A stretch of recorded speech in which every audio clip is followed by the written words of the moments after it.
So this is the all-new Samsung Galaxy S25 Edge. It just launched today. You can go pick it up now. It might be sold out in certain stores. However, this phone is strikingly thin. And today we're going to go ahead and take a look at it next to the S25 Ultra to see which one of the Samsung phones here is the better buy in 2025.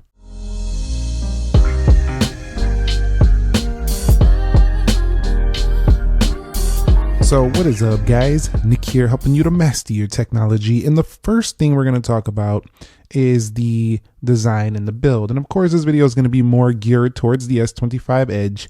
It is the newer phone here on the channel. So if you take a look here, you'll see that this phone comes in at a ridiculous, we're talking a ridiculous millimeter range of just 5.8 millimeters. Now, if you've seen like Apple's iPad Pros last year, the M series iPad Pros, this is kind of like that. Or if you've even seen some of Samsung's incredibly thin tablets, this is kind of reminiscent of that. But why it's more important on a phone here is because a phone is something you carry around in your pocket. So having a lighter, thinner product can lead to a more practical feel day to day. And believe me, when you're using the S25 Ultra constant heavy day to day, you definitely start to feel its girth and its weight. However, just like, with for example, like watches, a lot of people like big bulky watches. Some people don't. And if you like a big bulky watch, for example, you might be one of these people in the phone game that likes like a big bulky, strong, big battery, big honking phone. You might like the S25 Ultra still more than that phone in giving you the big battery. Some people associate this heft with like a solid durability feel. However, Samsung has really worked on making sure this phone still is quite durable. However, it kind of feels more delicate just because it's lighter, but 163 grams, it's like 50 grams lighter than the S25 Ultra. And the S25 Ultra just feels like a bulky beast by comparison. Technically, you do have kind of a similar design. You just have more of a dual camera setup here versus a triple. I think that tends to look kind of nice how they separated the cameras there with this like little thing around it. But at the same time, the triple camera is still giving me that higher end Samsung feel, like the triple camera setup. This is dual. So I wish there was triple cameras on here. I know with space savings, it was going to be hard to do that, but I feel like as technology progresses, we might see triple cameras on a thinner design in the future. You'll see they do have themselves the same power buttons and volume rockers in the same locations. But overall, when it comes to build and design, you can't fit an S Pen in there. Although these do have a similar size screen, the S25 Ultra is just a little bit bigger. But you'll see we do have space for the S Pen, so that's something you're going to want over there. But we still have a SIM card tray, and hopefully they stay with the SIM card tray. Don't nobody want that eSIM only business around here. We also do have ourselves punch hole displays on both of them, but if I'm looking correctly, the one on the S25 Edge looks just a little bit bigger than the one on the S25 Ultra. Also, bezels are quite thin on both, so that's not really a big issue. And the S25 Edge tends to feel slightly more curved to me in the corner. This has got more of a rectangular or a more flat feel on the S25 Ultra. So from a body design and build perspective, I would say durability, go with the S25 Ultra. Just hefty, thick, strong feeling foam. If you want a lightweight feather in your pocket, super thin overall look, I do think the S25 Edge is a showstopper for sure. It's definitely, I think, the future of smartphones. We're going to see a lot of lightweight options here in the market, including things like the iPhone Air later this year. So I definitely like this for the regular consumer who carries their phone in their pocket day to day and they don't need something too hefty weighing them down. So when it comes to display, this is a QHD display as well on the S25 Edge. It has 513 pixels per inch, so it's actually a bit sharper than that of the S25 Ultra. So if you're looking for sharper text, this one is the one that's going to give it to you right here. So if we scroll through, text will just look slightly sharper, although almost no one's going to be able to notice it. It's very minor. But overall, the S25 Ultra still has a nicer looking display just because overall, the S25 Ultra still has the nicer looking display because it has the anti-reflective properties. So to me, I would still pick the S25 Ultra if you were looking for the better display on the whole. It definitely, I think, employs that right there. This is 6.7 inches, so more like the S25 Plus, not quite as big as that one over there, but that is such a small difference. I don't think it's going to be that noticeable in your day-to-day smartphone usage. Now, they both do have the same aspect ratio, so their width is about the same on both, and both do employ Corning Gorilla Glass. But this one over here is armored too, so a little bit more durable on the S25 Ultra. So always on display is available for both phones, so you don't have to really worry too much about that. So if we go over here to display, and you'll see, let's go to always on.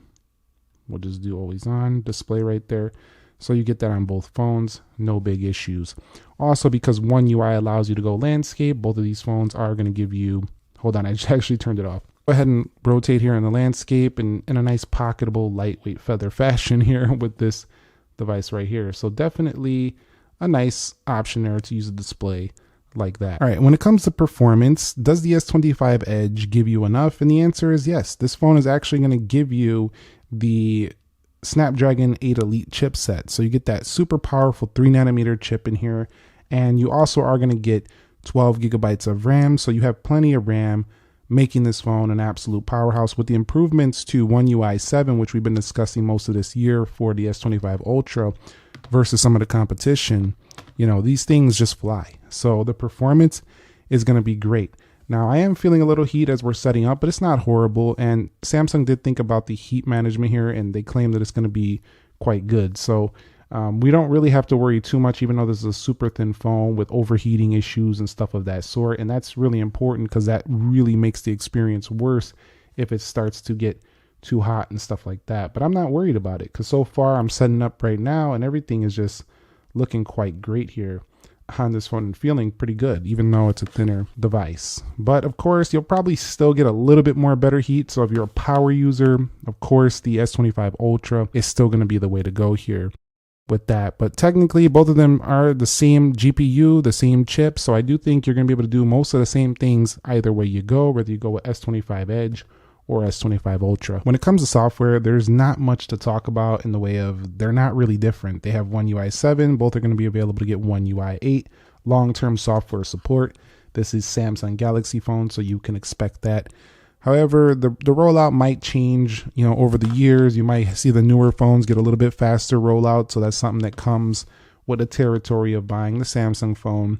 And of course, you got the layout of Samsung stuff, Google stuff, and inclusion of Microsoft stuff. So you are loaded with an overwhelming amount of features if you like having a ton of features. If you hold over here, you do get the Gemini key on the right, and you'll get it over here on the right for the S25 Ultra as well. So definitely you're not sacrificing much in terms of software, almost nothing really on the S25 Edge. And that's really fun because you connect to your other Samsung products in your Samsung ecosystem. You still have all the same basic functionality that you'll find on other high-end Samsung phones. And so kind of keeping everything pretty cohesive. It's a really nice experience here on the S25 Edge, including some labs features, suggested replies, dark mode apps. And of course, they're not going to not put Galaxy AI. You know it's going to come with that. So it's 2025. So Galaxy AI right on board. And we know this stuff works really good. You can also process data on device only for Samsung devices if you wanted to go ahead and do that. So that's definitely a strong suit for the brand here as well. When it comes to battery life, the S25 Edge is definitely going to be the worst of the two. However, it's not going to be bad because it's still a very efficient processor. And while it isn't the largest battery out there, you do have battery saving things you can do, like lower the resolution of the display if you would like. And also, One UI is pretty efficient, so we're not going to have a horrible battery life experience, but it is under 4,000 milliamp hours. So if you are looking for the top end battery, it's not going to be that. This is 3,900, so it might feel like you're going backwards, but you're really not because you're going forwards in terms of thin and lightweight design. So you do have to make a sacrifice there, but I don't think it's going to be a horrible sacrifice for somebody using this phone throughout the full day. It's just, you know, if you go to your job, you go do what you got to do, you go to school, you're doing things throughout the day, you top this up, you know, you're going to be fine. Like it's not that serious. But the S25 Ultra is of course going to be the winner here in battery life, 5,000 milliamp. And this thing also is going to it's just going to last really long. So this is a power user's phone for sure. And this is the one I'm going to recommend for you if you are looking for huge battery life. But at the same time, this is still not the best battery life phone I've seen on the market, but it's definitely up there. Also, this will charge faster on the S25 Ultra at 45 watts versus the S25 Edge coming in at 25 watts. Both of them are wireless charging ready, so that's a good thing as well for both products. So do keep that in mind. But on the whole, if I was to choose one for camera, it's definitely going to be the S25 Ultra. But this is still a great option if you don't want the S25 Plus, because you do get yourself a 200 megapixel camera. So let's go ahead and bring in my Rubik's Cube. And you can see if I hit the 200 megapixel, it's pretty sharp. So this is going to be a high-end camera here for the S25 Edge. They are charging $1,099 for this phone, so it needs to be high-end. Also, we have 8K video recording, and of course, you're going to get all your nice Samsung camera mode. So this is pretty sweet camera setup. The biggest con here is, of course, without that telephoto zoom, you are only zooming in at 5 times, and then, you know, if you go on, and it's on 200 megapixel, the same thing for the 50 megapixel, but on the base 12, you can definitely go in all the way up to 10 times, which is not great. It's about like an iPhone. What are those? The iPhone 16, 16 Plus. It's about like those. But I feel like they could have just added some more digital zoom, even if it's not the sharpest. They probably could have threw in like 25x on here somehow. So maybe they didn't want to sacrifice the quality too much, but I like to see more zoom on the next edition if they decide to keep this thin and light form factor around in the future. Also, the S25 Edge might sound a bit louder just because it's coming out of this thin phone. It's going to be pretty close though. Both of them are going to be right around a pretty similar decibel, as they do have similar speakers in here, and you do have, you know, Dolby Atmos on both.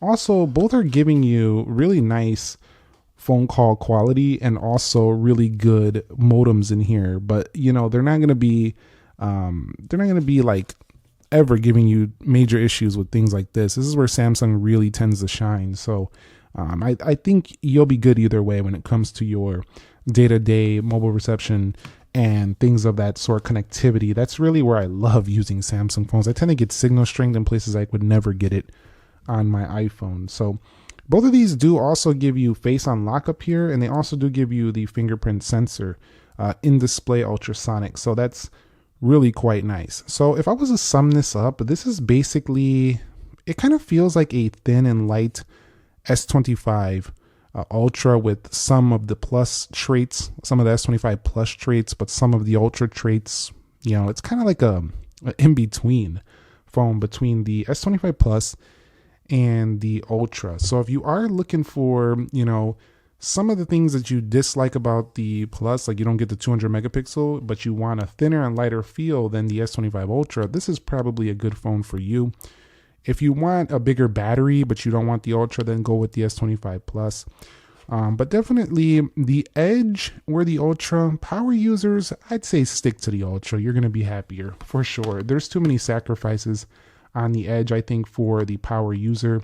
But for those of you who want to try strikingly thin design, the lightweight phone of your dreams, maybe you dreamed about a super lightweight large phone, this is going to be it. It's a large screen, but it feels lighter than even some of the smaller phones on the market, like 6.1 to 6.2 inch phones. So this is a showstopper for sure. And of course, camera doesn't do it justice. It probably just looks like another square rectangle phone on video, but in person, you kind of got to see it to believe it. It's pretty crazy that we were able to get this thin. Let's get a little bit closer look at that. I mean, you almost slice the S25 Ultra in half right here. And what we're looking at is the S25 Edge. So it is rather stunning here. Definitely quite impressive design. But there are a few sacrifices that are being made, but they're not, I don't think they're substantial. I think people are going to quite like this. And I hope more thin and light phones come out, even smaller phones with this thin and light design, like 6.1 to 6.3 inch size phones with this type of design. Let me know your thoughts. Comment down below, and if you found the video helpful, entertaining, informing, subscribe for more. I'll catch you on the next one. Nick here. Be sure to be well, and peace.